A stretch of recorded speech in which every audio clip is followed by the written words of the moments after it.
mass trials or show trials, depending on which side you're on, in Iran. The fourth session of the post-election trials is underway. The prosecution has charged several leading reformists with, and I quote, trying to launch a soft coup d'etat. About 140 people have already appeared in court on offences linked to the mass protests that followed the 12th June election that kept President Mahmoud Ahmadinejad in power. We're now joined by Fahad Pouladi, AFP's Tehran correspondent.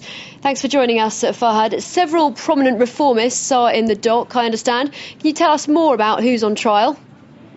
Yes.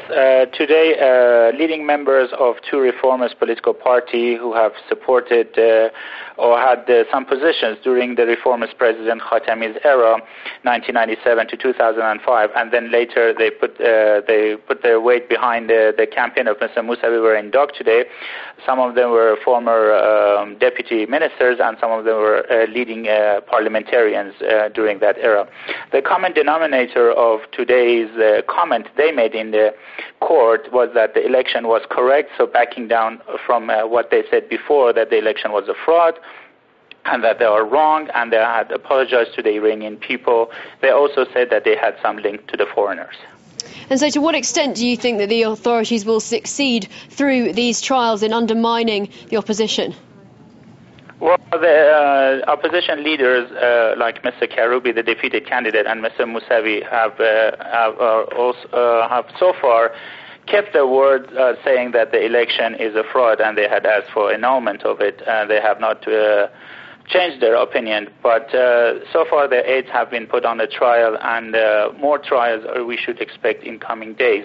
So far the trial has not been over, and some other prominent people are still waiting their turn.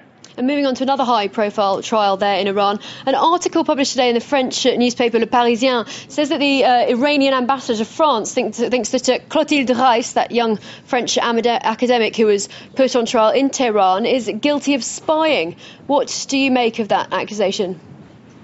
Well, the official thing that was mentioned here a week ago regarding Ms. Reiss was that she had participated in illegal gathering and then taking photos and adding them to some material, writing material, and sending them to outside Iran.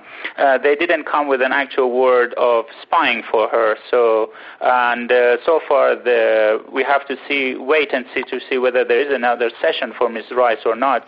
So I cannot speculate into what the ambassador said. We have to see what the judiciary will decide.